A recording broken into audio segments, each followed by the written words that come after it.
Ciertamente muy agradecido por la invitación con el museo, muy agradecido con la labor que hace el museo para propiciar la reflexión histórica, historiográfica, tanto en sus exhibiciones como en estos eventos. Museo en realidad se supone que es un templo a las musas y creo que Constanza y Viviana y su equipo han hecho de... Pensé que me estaba diciendo que eras una musa, que... No, que los museos son templos a las musas y a la inspiración, y creo que aquí se hace. Entonces es muy grato para mí compartir algunas reflexiones con ustedes. Bien, pues como decía Viviana, mi campo de trabajo es la historia de la ciencia. En particular, mi investigación ha estado girando en torno a lo que podría ser el tema de ciencia e imperio, con unas tesis centrales que tienen que ver con mi trabajo, no tanto entender como factores que influencian, factores políticos que influencian la ciencia, sino la ciencia como una práctica política en sí misma. Digamos que creo que quisiera aportar algo a la historia política. Ayer, más cerca el micrófono. Yo pensaría que las jornadas empezaron con las preguntas del profesor Palos, y yo creo que me uniría a que esa misma pregunta podría ser la que yo quisiera pues, abordar. Él se preguntaba cómo hicieron los monarcas para conservar un imperio colosal por siglos, ¿cierto? Tal vez la pregunta no solamente es cómo hicieron para conservarlo, sino también cómo hicieron para construirlo. Yo pensaría que me sumaría a esa pregunta, inclusive viendo el título de tu ponencia, una nueva tecnología imperial. O sea, ese podría ser mi título también, ¿cierto? La relación entre tecnología e imperio, pero tomando caminos muy distintos. Ciertamente creo que la pregunta de cómo es posible construir un imperio, mantener un imperio a distancia, ¿cierto? De lugares tan remotos. Entonces allí hay una pregunta fundamental que podría traducirse en temas de control a distancia. Y creo que estamos explorando formas nuevas de pensar la política, y de mi parte pues creo que los estudios sobre ciencia pueden ayudar, ¿cierto? Aquí el tema de control a distancia pues tiene que ver con un problema de comunicación, tiene que ver con un problema desde luego de náutica, de tráfico de información, de bienes, de personas, pero tiene también que ver con la forma de control virtual. Digamos que un mapa sería un ejemplo perfecto de cómo un rey, un pequeño rey, puede tener en sus manos un mundo entero, ¿cierto? Cómo la naturaleza empieza a traducirse en tratados de historia natural. Entonces, mi aproximación, a diferencia de lo que creo que aquí se ha mostrado de manera muy valiosa en diferentes perspectivas, como historia cultural, otros temas, sería que la historia de la ciencia nos ayudaría a pensar esas preguntas sobre el poder, ¿cierto? Entonces, mi obsesión siempre ha sido pensar conocimiento y poder como cosas que trabajan al mismo tiempo. Bien, Viviana nos mandó unas instrucciones, unas sugerencias muy sabias sobre lo que deberíamos hacer acá. En pocas palabras, lo que dicen: no vayan a leer conferencias aburridas, traten de hacer una presentación entretenida. Entonces, pues sí, trataré, pero no voy a leer entonces la conferencia siguiendo las órdenes. Eso tiene un riesgo, desde luego, de desorden, de falta de cuidado con los detalles, pero el texto está disponible. Entonces, pues allí tal vez esté un poquito más ordenado, pero no voy a leerlo. Bien, parte de lo que voy a presentar hace parte de un trabajo mío anterior en historia de la ciencia e imperio, sobre navegación, sobre barcos, pero realmente la parte que más me interesa es como la segunda parte, que es los desafíos que tienen los cristianos de penetración del continente, en donde las tecnologías europeas no sirven, y cómo tienen que aprender y asimilar saberes y formas de conocimientos locales. En este caso particular quisiera hablar de canoas y de técnicas de navegación fluvial, pero aquí sí quiero hacer una introducción más o menos detallada del gran desafío tecnológico y la gran empresa que ocurre en el mundo ibérico para conquistar el mar. Esto es, desde luego, un episodio de proporciones gigantes, lo que está pasando en el siglo XVI, un problema historiográfico mayor, y en este caso particular pues podríamos empezar por reconocer que el globo terráqueo está hecho de agua, en su gran mayoría. 3/4 partes del planeta son agua, de manera que la conquista del mar es la conquista del mundo, ¿cierto? Es un periodo en el que pasan cosas extraordinarias y en las cuales la península ibérica juega un papel tremendo en una transformación de la historia global, como lo hemos visto también en las presentaciones anteriores.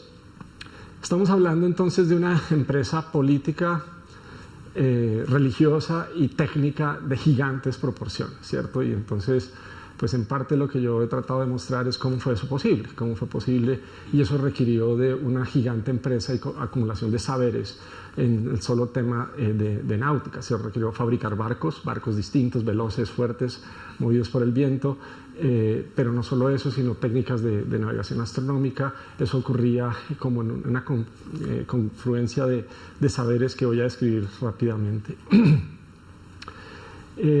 Esto desde luego pues es un tema historiográfico tremendo en historia de la ciencia, que por siglos, pues por una tradición muy larga y muy arraigada, este tema de la revolución científica como el origen de la ciencia moderna, un fenómeno que se asocia a la revolución copernicana, y por mucho tiempo los católicos no tienen nada que ver con esto, ¿cierto? Es como más bien una leyenda negra sobre el mundo católico frente a la ciencia, pero lo que resulta evidente para mí y para muchos otros historiadores ahora es que es extraño, es increíble que se haya ignorado la gigante empresa tecnológica que produjo el mundo católico en el siglo XVI como parte esencial de la modernidad en Occidente.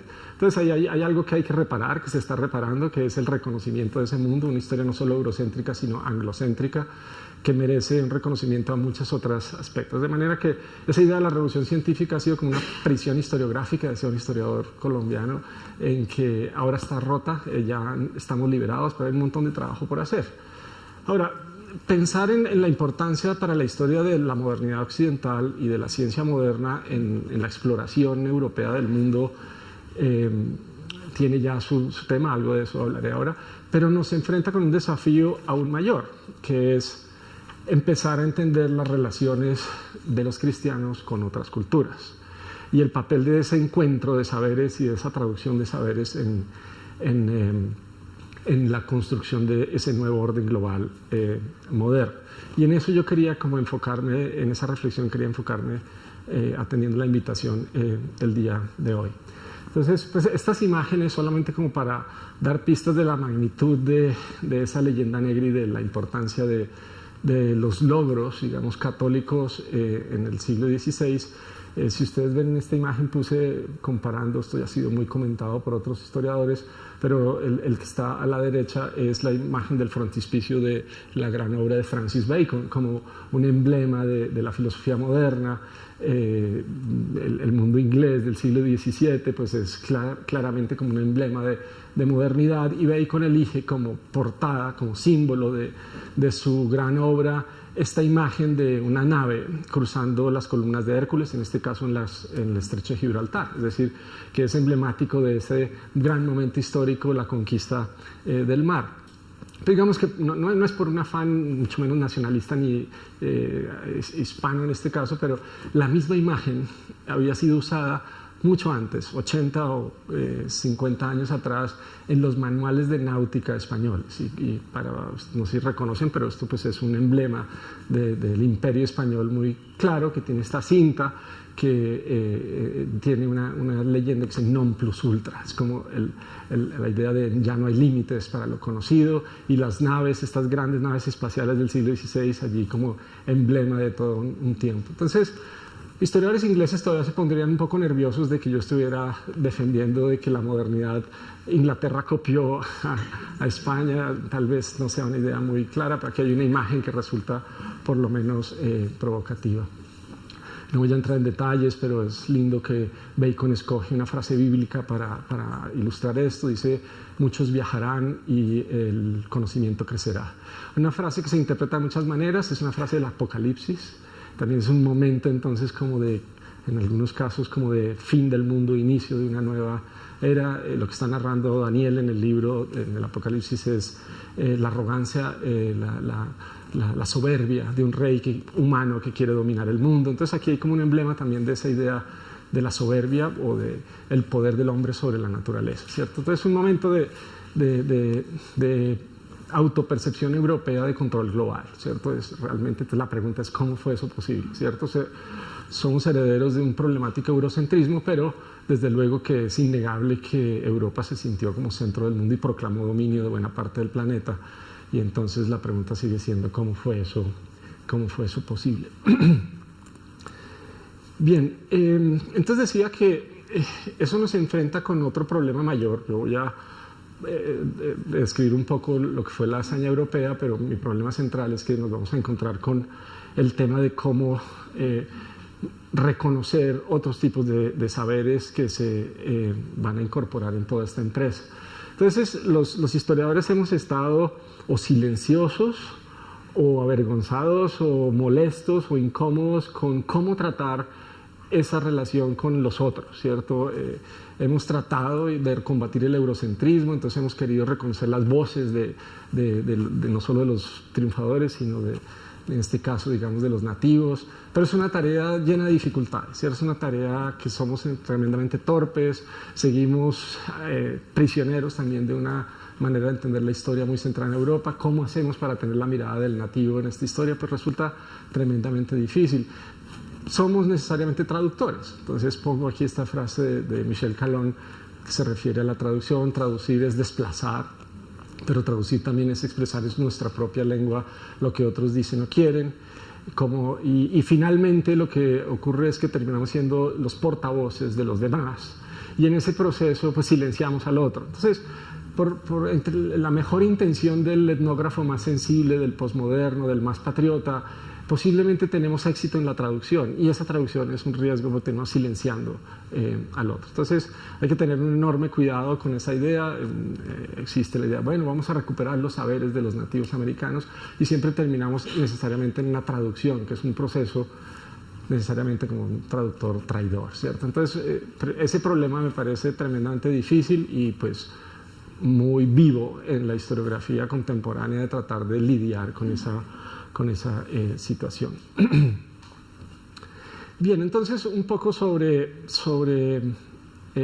bueno, este tema de los saberes locales se ha trabajado bastante. Yo mismo lo he trabajado en temas como historia natural, medicina, autores como, es obvio que la obra de grandes naturalistas cristianos españoles del siglo XVI como Francisco Hernández, Bernardino de Sahagún, Nicolás Monardes, fueron autores que incorporaron y aprendieron y tradujeron un montón de saberes nativos en un proceso muy complejo.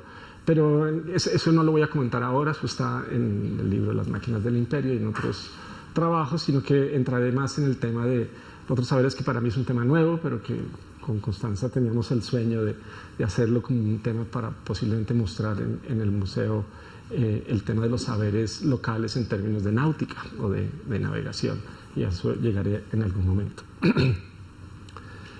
Bien, entonces voy a retomar algunos temas claves de esta historia del desafío de la acumulación de saberes que se requirió para conquistar el mar. Voy a leer fragmentos con permiso de Vivian. A lo largo del siglo XVI, los navegantes cristianos y los ibéricos en particular abrieron rutas, cubrieron grandes distancias y pusieron en contacto partes del globo y culturas que se desconocían por completo. La exploración ibérica del Atlántico en la primera mitad del siglo XVI consolidó dos poderosos ejes comerciales y dos grandes monopolios: el que se creó entre Portugal y la India, más específica entre Lisboa y Goa, y el que se estableció entre España y América para vincular Sevilla con distintos puertos en el Caribe y el Golfo de México. Estas fueron las dos principales redes comerciales de Europa por fuera del Mediterráneo, y también las bases sobre las cuales se construyó un nuevo orden mundial en el que la Europa cristiana proclamaría dominio sobre buena parte del planeta. Nuestro objetivo es ayudar a explicar cómo fue esto posible, describir la compleja suma de prácticas y conocimientos que permitieron la conquista del mar, la posterior penetración de vastos continentes, y a su vez entender las consecuencias de estos logros para la historia moderna de Occidente. Esta expansión global de la Europa cristiana tuvo motivaciones religiosas y comerciales, y fue posible gracias al desarrollo de un conjunto de capacidades técnicas y conocimientos que involucraron una poderosa ingeniería naval y una nueva ciencia de navegación que debió combinar la experiencia del marino con los conocimientos más teóricos del cosmógrafo. Entonces, esto tiene en la historia de la ciencia toda clase de asuntos fascinantes, ¿cierto? Por un lado, esta combinación de tener que sumar saberes técnicos, matemáticos, astronómicos con la experiencia del marino, ¿cierto? Los jóvenes señoritos de Salamanca tenían que ir al mar, o los marinos tenían que aprender matemáticas, y eso ya es un tema fascinante para la ciencia moderna. Pero más allá de pronto es todo el esfuerzo para hacer posible esa comunicación entre mundos, es un gigante empresa de estandarización de medidas, estandarización de formas de lenguajes de comunicación que hizo posible movilizar el mundo, ¿cierto? Un mapa es un ejemplo perfecto, ¿cierto? Sevilla produjo un proyecto descomunal en la historia de la ciencia, que es un mapa del mundo, el gran padrón real, ¿cierto? ¿Cómo se hace eso? Para eso se requería un montón de pilotos, de navegantes entrenados en una forma de ver con instrumentos calibrados, estandarizando formas que permitían tener en una hoja de papel el mundo entero, y Felipe II podía en su escritorio tener mapas del mundo entero. Entonces estamos hablando de una empresa de dimensiones enormes. Para resumir un poco de lo que se trata, pues las naves que dominaban el comercio naval en el Mediterráneo, el comercio y la movilización, eran galeras, barcos de este tipo, barcos que combinaban el uso de velas con la fuerza física de remeros, muchos de ellos. Naves muy eficientes, muy veloces para la guerra, para el comercio, etcétera, y además conocían pues las rutas. Pero la travesía del Atlántico y desde luego el Pacífico aún más, es imposible hacerla en galeras, por una razón muy simple. Esto requiere por lo menos de un centenar o 200 esclavos, y llevar agua o provisiones para 200 personas en trayectos de más de 3 semanas requeriría de bodegas que no pueden tener estos barcos. Entonces la innovación tecnológica es gigante y es barcos a vela, ¿cierto? Entonces la combinación de velas y las pequeñas carabelas son barcos, bueno, con una cantidad de condiciones que no me voy a tener en gran detalle, pero aparecen estas gigantes, poderosas, emblemas de superioridad europea, que son los grandes barcos transatlánticos impulsados por el viento, más bien pequeños. Se sorprenderían tal vez algunos de ustedes de ver el tamaño de los barcos de Colón, por ahí como este salón de grandes, ¿no? Pero eran barcos con poca tripulación, con veloces, fuertes, pequeños para poder acercarse a las costas, una cantidad de condiciones, de manera que en Sevilla o en otros lugares se crearon unos proyectos de construcción de unas naves que requerían un montón de saberes, ¿cierto? De saberes de clavos, de cuerdas, de telas, maderas que venían de otros lugares. Entonces la fabricación de una sola de estas naves implica un montón de confluencia de saberes entre artesanales, teóricos. Entonces es una gigante empresa. No sé cómo transmitir la idea, pero yo de niño, sabrán que ya estoy un poco mayor, fui fanático del proyecto Apolo. Yo estaba en jardín infantil cuando llegó el hombre a la luna, y siempre coleccioné siempre seguía y tenía todas las posibles imágenes del Apolo 11. Pienso un poco, bueno, ahora sí empiezo a delirar con mi infancia, pero la diferencia que hubo entre la llegada de los astronautas cuando pisaron la luna y hicieron ese desfile no sé si fue en Texas o en Washington, claro, aplaudidos por el mundo entero por haber pisado la luna, pero comparado con lo que fue Colón en Barcelona, digamos, cuando Colón llegó del Nuevo Mundo a Barcelona, posiblemente había un niño por ahí de 12 años que se llama Gonzalo Fernández de Oviedo, que era un paje de la corte, que pudo haber visto ese desfile y lo marcó seguramente, pero esto sí era increíble, ¿cierto? Porque es que este señor llegó con oro, llegó con seres humanos, con animales. Es como si los astronautas se hubieran vuelto con petróleo, con marcianos, con cosas. No, esto no tiene comparación. Y en términos tecnológicos, pues desde luego que la casa de contratación de Sevilla es mucho más grande que la NASA, ¿cierto? Entonces es una empresa fascinante para estudios de historia de la ciencia. Bien,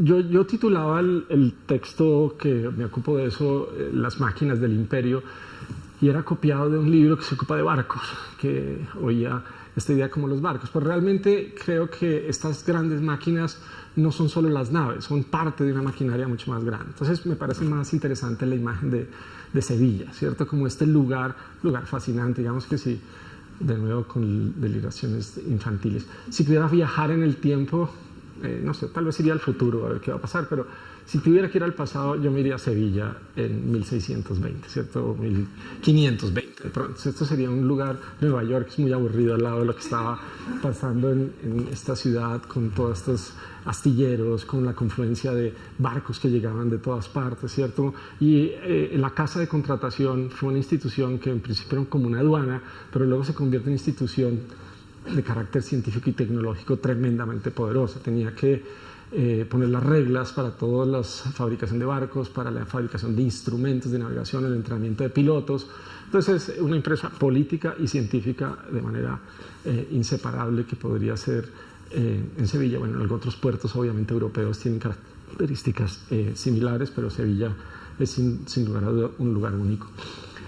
En Sevilla se produjeron entonces unos textos que son el material con el que yo he trabajado.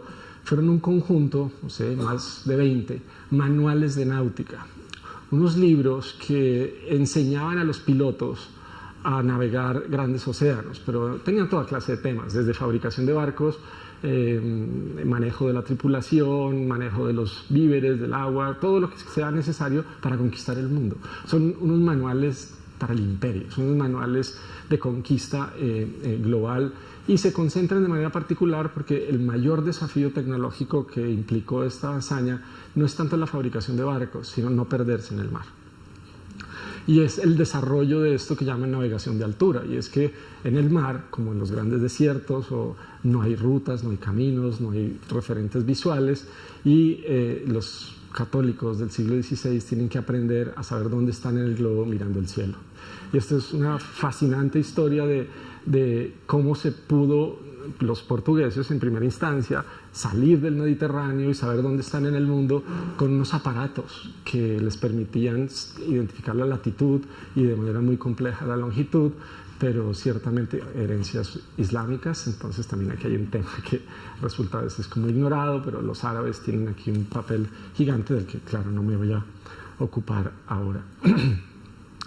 Entonces el tema central de este conjunto de manuales, algunos de los cuales fueron traducidos a otros idiomas, y también esto pondría nervioso a otras comunidades historiográficas anglocéntricas, pero le enseñaron a navegar a los ingleses, holandeses, franceses, y hasta muy tarde los ingleses andaban con estos textos traducidos al inglés en sus propios barcos. O sea, hay una historia también interesante de combatir ese anglocentrismo tan fuerte en la historia. Entonces, ese tema, pues aquí aparecen imágenes de cómo se instruye, cómo hacer una observación de una latitud, no voy a entrar en esos detalles, cómo empiezan a aparecer todos estos aparatos como ballestillas, astrolabios, relojes de arena y muchos otros instrumentos que hacen posible ver en una hoja de papel dónde se está por hacer mediciones en el cielo, ¿cierto? Es un poco el gran logro en esa dirección. Si ustedes ven un poquito la percepción que se puede ver en algunas imágenes importantes iconográficas del siglo XVI o principios del siglo XVII, aquí hay una serie de grabados que siempre me ha llamado mucho la atención, que se titulan Nova Reperta, como nuevos descubrimientos. Esto es un resumen como de los grandes logros europeos del Renacimiento, según esta colección de grabados. Aquí, bueno, no voy a enumerarlos todos, la mayoría ni siquiera son europeos, porque aquí aparece la brújula, la imprenta, la pólvora, que vienen de otros lugares, pero Europa se sintió que estaba encontrando un montón, y allí aparece como protagónico dos cosas que son interesantes de señalar, ¿cierto? Por un lado, América, el Nuevo Mundo, y por otro lado, las tecnologías de navegación, ¿cierto? Como la brújula. De hecho, no sé si estoy inventando un poco, pero este emblema de 4 estrellas empezó a aparecer en los mástiles de los barcos con un emblema de conquista del sur, con un emblema, es la estrella polar. Al pasar el ecuador se pierde, y la astronomía además tiene que investigar un nuevo cielo, y se encuentra con un referente que va a ser importante, que se llamó para los cristianos la Cruz del Sur, que la podemos, pues en Bogotá por ejemplo la podemos ver. Pero entonces aparece este emblema como de conquista del mundo con 4 estrellas alrededor de una cruz cristiana. Bien, las nuevas prácticas astronómicas son necesarias para la navegación en grandes mares, pero además tuvieron como uno de sus resultados la producción de una nueva cartografía. Es por esta razón que el gran proyecto español de un nuevo mapa del mundo, el Padrón Real, sea una tarea que depende del entrenamiento de pilotos en estas técnicas astronómicas. La necesidad de articular saberes prácticos, empíricos y teóricos, el gran desafío de la estandarización de unidades de medida, la manufactura y calibración de instrumentos de navegación y las consecuencias para la historia global de esta empresa de expansión cristiana son elementos que hacen inexplicable la ausencia del mundo ibérico en las tradicionales narraciones de la historia de la ciencia moderna. Bien, sin duda entonces se trata de, ya lo he insistido suficiente, de una empresa gigante en términos tecnológicos. Los grados de Nova Reperta, cada uno de los temas tiene su propio grabado, y esta es la imagen que narra el descubrimiento de América. Esta imagen se ha comentado también mucho. Me gustaría simplemente recordar algunos elementos claves allí. Es la típica narración eurocéntrica de su tiempo, de ese evento. Entonces podemos ver algunos elementos claves. Ahí hay dos figuras protagónicas que voy a comentar, pero no en demasiado detalle.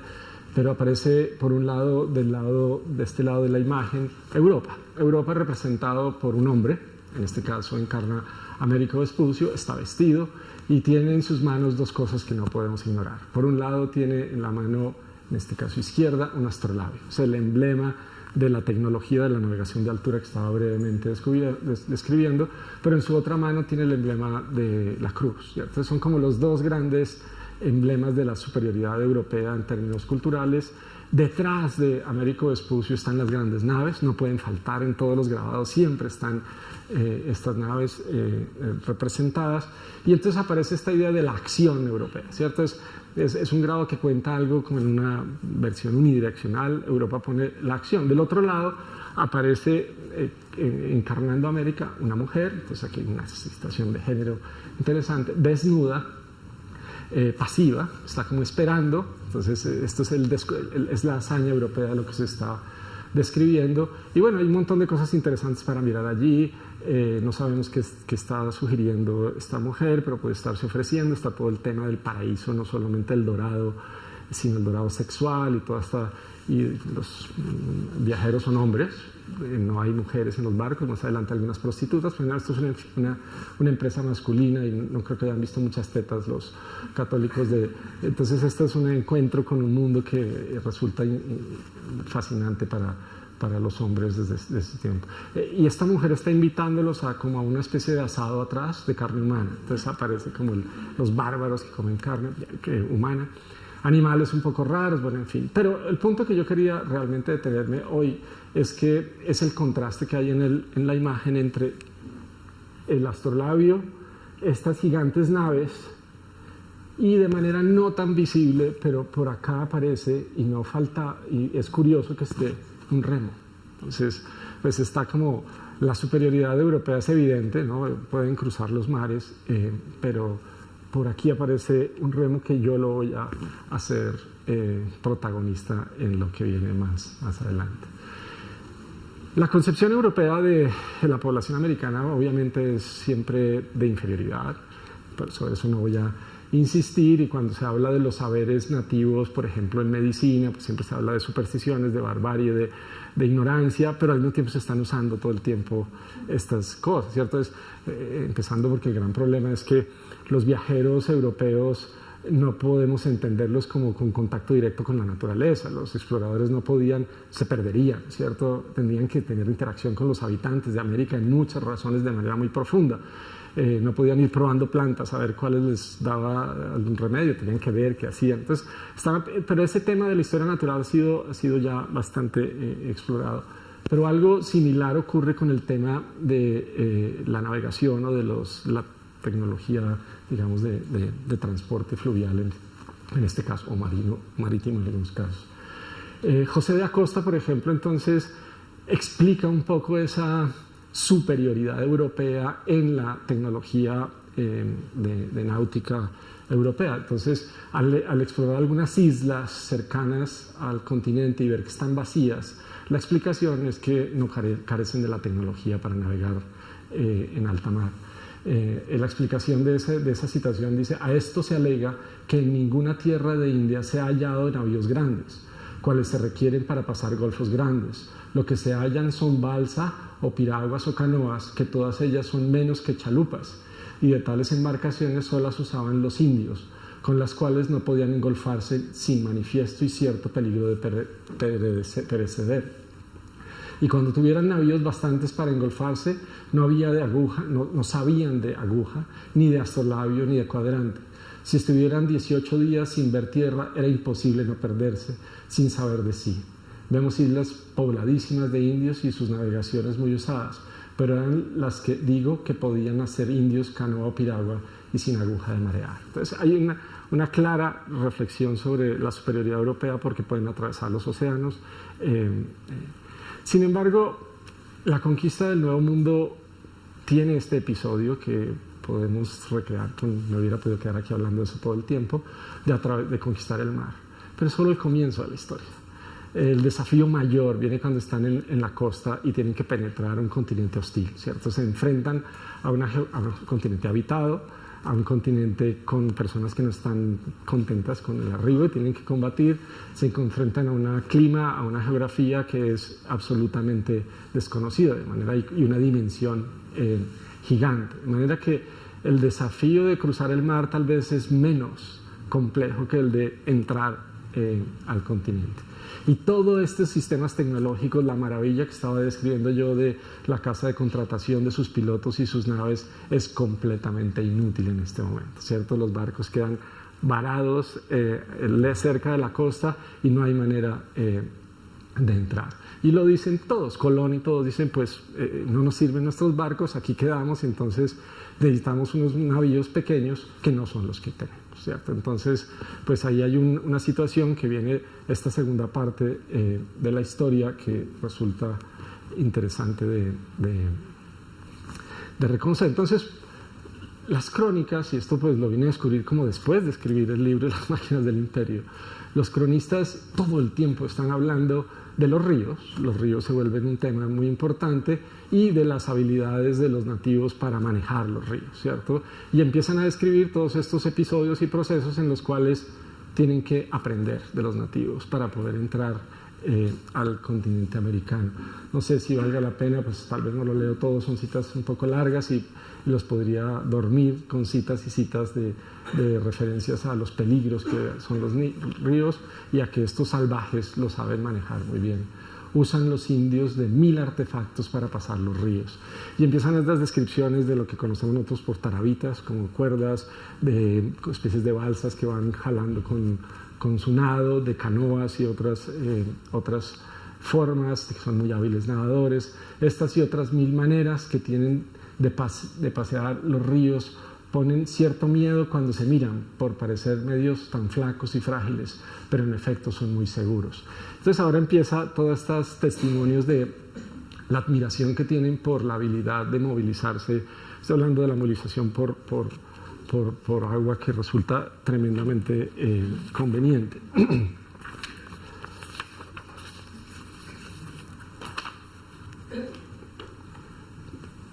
Los ríos, si bien son una opción de movilidad, no son una solución fácil.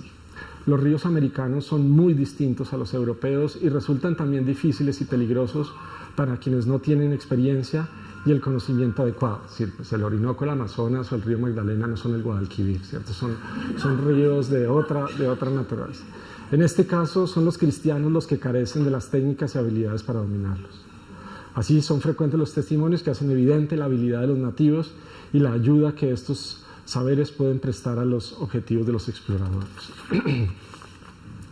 Bien, también se hace evidente pues esta necesidad no solamente de los artefactos, que luego describiré con cierto cuidado, sino de la forma como los usan los nativos. Si alguno de nuestros, cuenta en este caso Américo Vespucio, si alguno de los nuestros se cansaba en el camino, lo levantaban y con mucho esmero lo ponían y llevaban en las redes que ellos tienen para dormir, en hamacas. entre otras una innovación tecnológica americana de enorme importancia para la navegación, porque el hacinamiento de los barcos en gran parte se logra resolver con el uso de hamacas, y más tarde los barcos se van a llenar de estos aparatos. En el tránsito de los ríos, que allí son muchos y muy caudalosos, nos conducían también en sus máquinas y artificios con tanta seguridad que en todo el viaje no temimos peligro alguno. Y aún diré cosa más maravillosa, y es que se repuntaba por afortunado y feliz el que al tiempo de pasar los ríos nos llevaba sobre sus hombros o espaldas. Entonces siempre aparece esta idea ambigua como de la inferioridad, de salvajismo, pero al mismo tiempo aparece como la idea de que tienen unos conocimientos que nos son tremendamente útiles. Gonzalo Fernández de Oviedo, por ejemplo, dice: asimismo, los cristianos que por acá vivimos no podemos servirnos de las heredades que están en las costas del mar y de los ríos grandes sin estas canoas, ¿cierto? Se está diciendo ya de manera muy explícita, todas estas riquezas no nos pueden servir si no fuera porque tenemos estas canoas. En fin, más testimonios de naturaleza similar. Sobre Cortés, por ejemplo, en México, dice: Cortés fabricó bergatines cuando conquistó a México. Después le pareció que era más seguro no usarlos, y así solo se sirven de canoas de que hay en grande abundancia. Bien, por un lado está la descripción de los usos de las canoas, su maravilla por ver cómo se mueven. No sé si lo tienen presente, pero siempre están allí las canoas, ¿cierto? El primer diario de Colón y llegaron en unas naves. Canoa pues es una palabra antigua, pero empiezan todos estos términos y están maravillados de la habilidad que están usando. No solamente entonces describen los usos, sino que les causa tanta admiración y cuidado que empiezan a describir cómo se hacen, cómo se fabrican y cuáles son las condiciones y sus características, y empiezan estas descripciones. Ellos vinieron a la nao, en este caso es Colón también otra vez, con almadías, que son hechas del pie de un árbol como un barco luengo, y todo de un pedazo y labrado muy a maravilla según la tierra, y grandes en que algunos venían 44 y 45 hombres, y otras más pequeñas, hasta haber de ellas en que venía un solo hombre. Remaban con una pala como de hornero y andan a maravilla, y se les trastorna, luego se echan todos a nadar y la enderezan y vacían con calabazas que traen ellos. Entonces empiezan a escribir estos episodios en que como que tienen miedo de usarlas, pero al final se dan cuenta que tienen unas ventajas tecnológicas enormes, ¿cierto? Las chalupas o desde luego los barcos grandes pues no servían en ríos. Estos ríos no solamente son caudalosos, sino que están llenos son muy bajos, tienen muchas piedras, es decir, es una tecnología perfecta para esos ríos. Aquí hay algunas imágenes, siempre aparecen recreaciones de estos artefactos en las distintas crónicas, y pues descripciones inclusive entonces de cómo se fabrican. En los textos sobre maderas, sobre árboles, suelen aparecer las canoas también. Entonces describen, hay unos árboles de unos tamaños enormes que sirven para hacer puentes, pero en particular aparece este interés de describir cómo estos árboles sirven para hacer naves de unos tamaños extraordinarios. Entonces, de nuevo, alguna cita de estas descripciones. Cada canoa es de una sola pieza, de un solo árbol, el cual los indios vacían con golpes de hachas de piedra engastados, como aquí se ve en la figura de ella, y con estas cortando muelen a golpes del palo, ahorcándose y van quemando lo que está golpeado y cortando. Entonces están describiendo cómo lo hacen. Resulta fascinante, esta es parte de la reflexión que me parece también pertinente. Más de 500 años después, en muchos lugares de Colombia se hacen las mismas canoas con las mismas técnicas y con las mismas maderas. Entonces, pues creo que es un tema bueno, ahora lo miraremos con un poquito más de cuidado. Me refería como a las ventajas técnicas. Entonces, de nuevo, esta paradoja entre la inferioridad, pero a veces en el reconocimiento de la necesidad de aprender en este caso, de los americanos. Ninguna barca anda tanto como la canoa, aunque la canoa vaya con 8 remos, la barca con 12. Hay muchas canoas que la mitad menos de gente que boguen. Andará más que la barca, pero ha de ser en mar tranquila y con bonanza. Hay un tema aquí también tremendo, y es que movilizar mercancía o personas por agua es mucho más fácil que por tierra. Es decir, el esfuerzo que requiere movilizar una tonelada de algo por agua es mucho menor que por tierra, y eso es evidente en la penetración del continente, ¿cierto? Con pocos bogas se puede llevar una tonelada de carga, pero para llevarla por tierra se necesitan docenas o centenares de personas para cargar. Entonces, el agua, los ríos van a ser un vehículo esencial para la penetración. Y con todo esto sigo leyendo pasajes, de este caso es Oviedo otra vez, y con todo esto son más seguras estas canoas que nuestras barcas en caso de hundirse, porque aunque las barcas se hunden menos veces por ser más alterosas y de más sostén, las que una vez se hunden vanse al suelo, y las canoas, aunque se enaguen e hinchan de agua, no se van al suelo ni hunden, como he dicho, a quedarse sobreaguadas. Entonces, las desventajas tecnológicas que a veces describen no tienen quilla, por ejemplo, pero no tener quilla resulta una necesidad. El hecho de que sean frágiles y se volteen, pero se pueden desvoltear, entonces resultan artefactos fascinantes y pues desde luego bellísimos.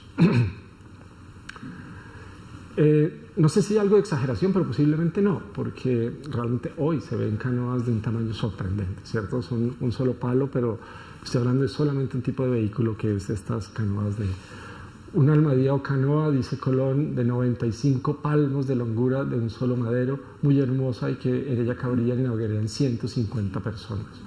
En otros casos que se llevan animales, que se llaman, posiblemente no sean de 150 personas, pero ciertamente se pueden apreciar de muchos tamaños. ¿Cómo estaré de tiempo? ¿Bien? Bueno, ya casi voy a terminar. ¿Ah? No, ya voy a terminar.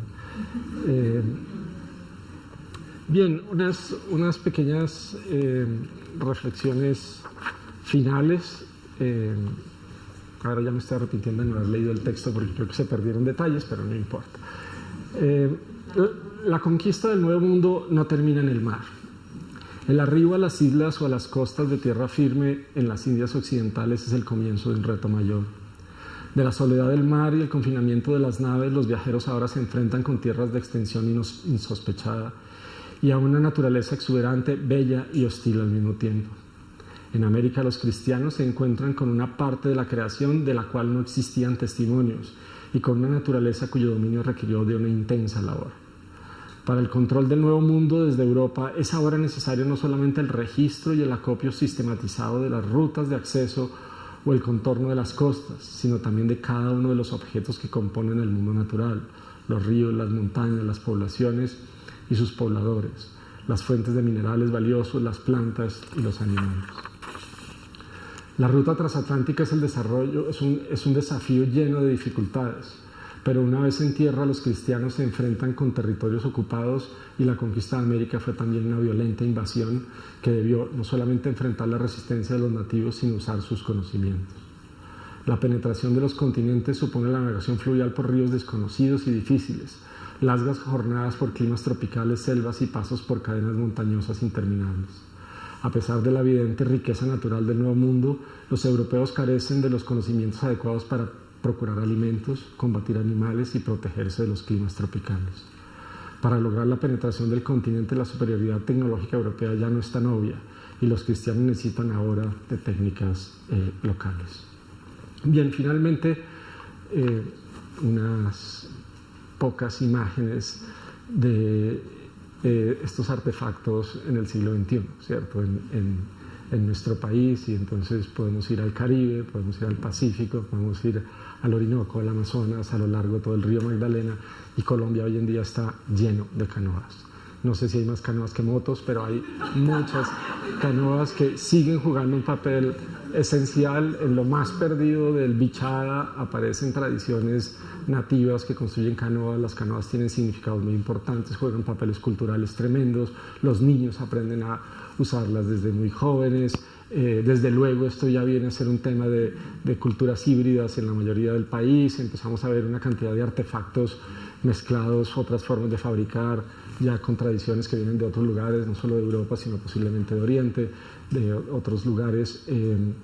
Se usan los motores, ¿no? Entonces ahora llega la gasolina y algunas canoas tienen motores de gasolina, lo cual son unos temas fascinantes también de entender todos esos procesos, pero el hecho es que también hay un riesgo y es que se está perdiendo. Lo poco que he podido ver con artesanos es que son los últimos, es que ya nadie quiere canoas como se hacían por siglos, sino que están usando arcos de metal. Entonces con mayor urgencia me parece necesario como pensar en esto, no solo en términos históricos, y ahora yo nunca lo he hecho en mi vida porque siempre estaba en archivos, pero tengo el enorme deseo de hacer etnografía, ¿cierto? Para hacer historia y para pensar sobre estas tradiciones que están allí. Entonces, de manera súper fácil, abriendo Google en un instante, empieza a aparecer el Pacífico, el Atlántico, niños, indígenas, comerciantes, y es un tema de nuestro patrimonio que merece ser considerado con cuidado y fascinante también en historia de la ciencia y la tecnología occidental y nuestra. Muchas gracias.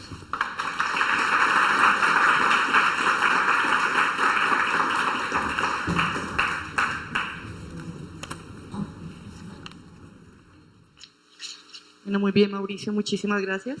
Pasamos entonces a ronda de preguntas, comentarios que tengan. Mauricio, muchísimas gracias por esa presentación tan sugerente, tan provocadora, y la forma como lo cierras es una maravilla para abrir a muchos otros tópicos. Pero yo quería regresar sobre el momento de la entrada al continente. Particularmente estoy pensando que estas canoas no son solamente medios de comunicación o formas de comunicación, sino que también están entramados o están, por decirlo así, montados sobre todo un ecosistema, es decir, que el saber va mucho más allá, por ejemplo, de las formas náuticas de transporte, que tienen que ver, por ejemplo, como en el caso, pensarlo particularmente en el caso de la planicie de Sincelejo, ¿no? Digamos, toda esa parte, ¿cómo llamaba eso? Donde estaban los camellones, ¿verdad? La depresión momposina hacia Sincelejo. Y toda la agricultura, las formas de asentamiento, las dietas, las formas de regulación y en últimas también la organización sociopolítica, porque evidentemente para administrar ese tipo de saberes, ese tipo de entornos, eso conlleva ciertas formas de organización sociopolítica. Entonces la pregunta un poco, el comentario es, ¿podríamos pensar esta reflexión desde la historia de la ciencia, que tiene que ver particularmente con una tecnología de desplazamiento y que de hecho, se abre a pensar muchísimo más profundo un entorno particular y una historia particular? Sin duda, desde el punto de vista de historia de la ciencia, como para pensar en todo este tema como de conocimiento local y su relación con un lugar, ¿cierto? Geografía del conocimiento, pues es evidente que hay una relación muy estrecha no solo con la geografía y con los recursos naturales disponibles, con el tipo de desafíos que tienen, sino también con tradiciones culturales muy profundas. Yo sé muy poco de eso, pero estoy seguro que hay un universo para entender allí tremendo de la significación cultural de estos artefactos.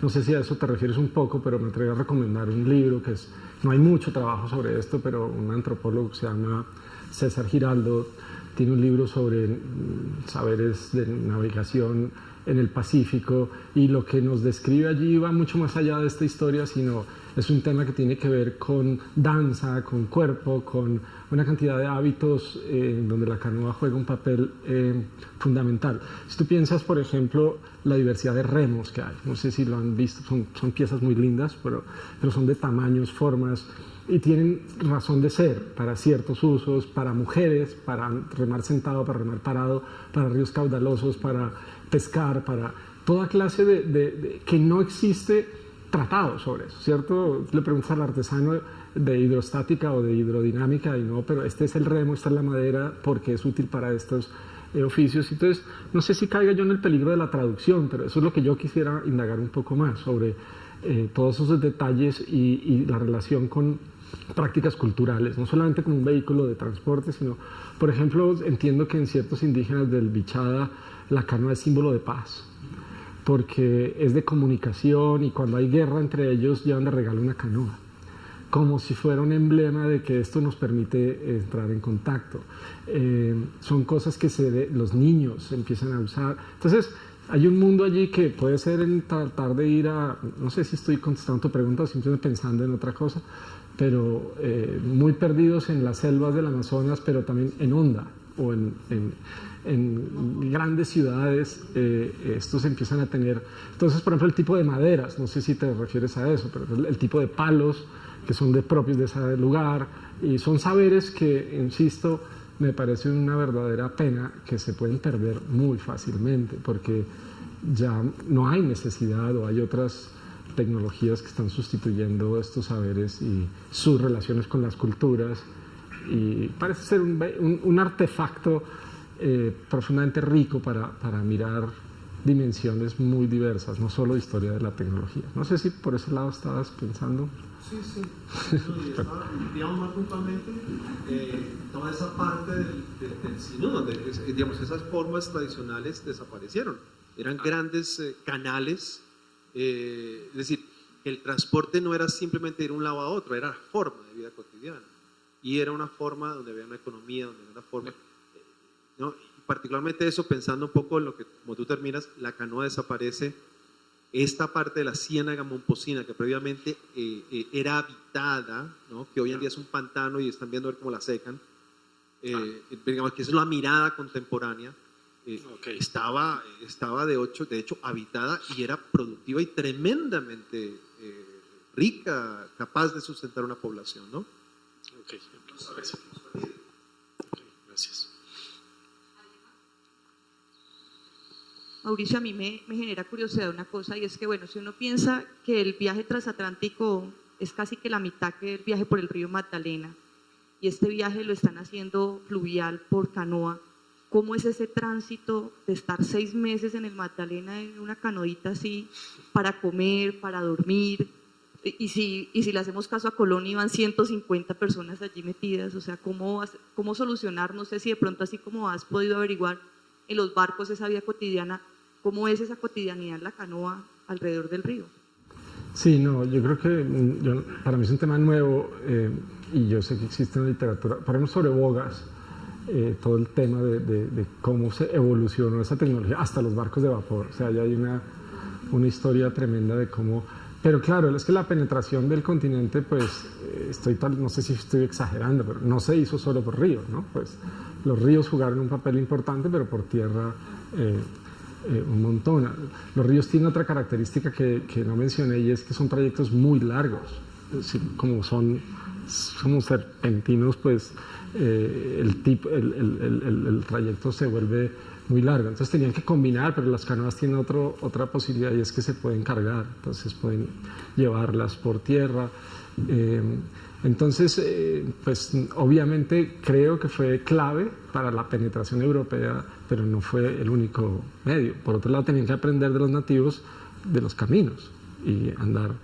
Pero como decía, pero no, o sea, sería un tema fascinante para entender mejor más testimonios de cómo fueron esos viajes. Generalmente es de miedo, lo que describen es que era peligroso, que estaban aterrados, pero que pues de inseguridad, pero al mismo tiempo dicen, pero si no lo hacemos con ellos no lo vamos a lograr. Entonces, creo que es una buena pregunta que no tengo una buena respuesta. En los últimos años se ha abierto un pequeño debate sobre la cuestión de la modernidad imperial.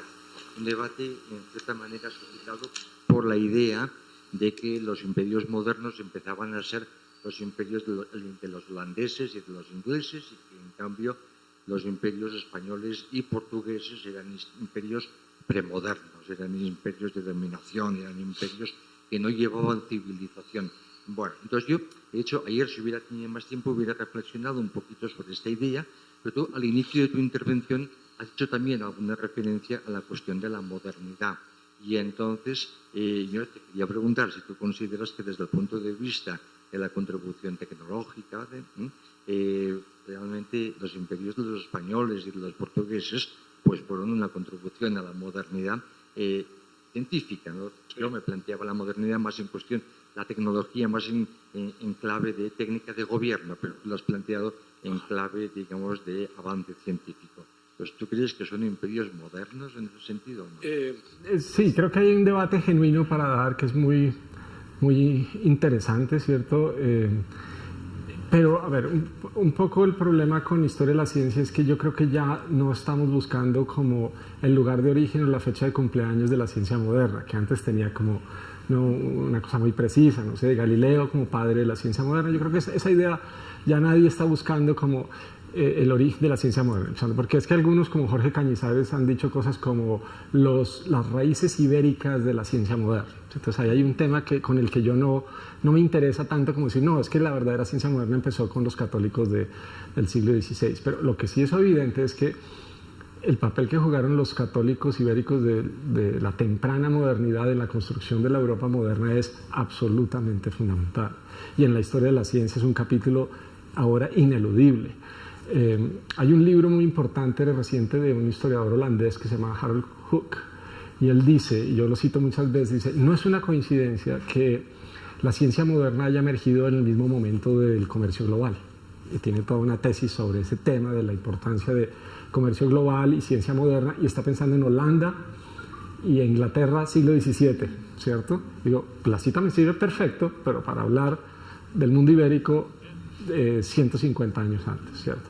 Entonces sí, ahí hay un tema que tal vez lo sugerí al principio con las imágenes de Bacon, etcétera, de un anglocentrismo y una noción de modernidad excluyente y torpe, en gran parte con el mundo católico, pero en parte con el resto del mundo, porque es que esta historia no difícilmente reconoce el Islam, por ejemplo, Oriente.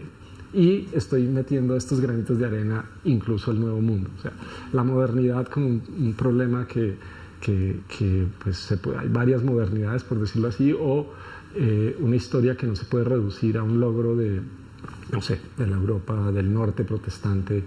Y sin duda. Pero entonces, fíjate, ahí es un tema yo creo que en España se ha dicho esto hace mucho, la verdad, de la importancia pero en inglés, dentro de los debates de cierta comunidad más internacional, el tema es muy, muy reciente.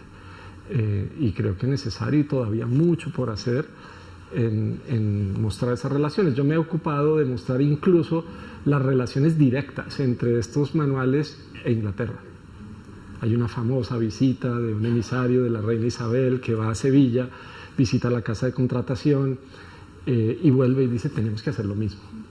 Tenemos que hacer lo que están haciendo en Sevilla, y realmente no lo van a hacer inmediatamente, pero es la Real Sociedad de Londres, que es la gran institución emblemática del inicio de la ciencia moderna, está siguiendo la filosofía de Francis Bacon, y él está diciendo que hagamos lo que hicieron los... Entonces, hay mucho y posiblemente otros terrenos, como en términos no tecnológicos, sino políticos, romper con una idea de modernidad no solo eurocéntrica, sino anglocéntrica, sin duda. Pues, muchísimas gracias nuevamente, Mauricio.